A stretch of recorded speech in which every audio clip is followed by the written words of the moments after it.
de prendre en compte la santé, la sécurité d'un agent qui travaille dans le BTP. Et aujourd'hui, le problème qu'on rencontre aussi dans le BTP, c'est la difficulté à recruter du personnel qualifié. Parce que vous savez, souvent, on pense que l'être humain est un robot. C'est-à-dire, on va le mettre dans des conditions, je dirais, extrêmes. Oui. Voilà, physiquement extrêmes. Oui. Mentalement aussi extrêmes. Oui. Notamment par soit du harcèlement ou du stress. Physiquement, par du port de charges lourdes. Vous voyez, on voit souvent des maçons qui portent des sacs de sacs ciment. de ciment, 50 tonnes, rapidement, qui posent ça sur l'épaule. Et puis, ou alors des personnes qui le font.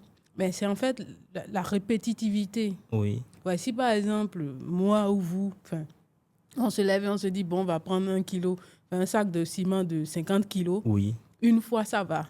Oui. Mais le faire de façon répétitive, oui. ça épuise le corps progressivement. Donc, après, quelqu'un qui est ouvrier dans le BTP, après, disons, entre 5 et 10 ans, peut commencer par ressentir des problèmes de douleur qui vont après se positionner comme une maladie professionnelle qui est bien ancrée.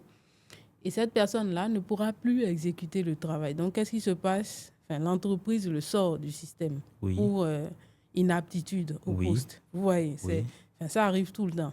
Oui. Donc, à ce moment-là, qu'est-ce qu'on on fait face à quoi? On sait qu'au Bénin, il existe le chômage des jeunes. Donc, on peut se dire, bon, de toutes les façons, si ce travailleur-là, il est inapte, on le sort et on en recrute un autre.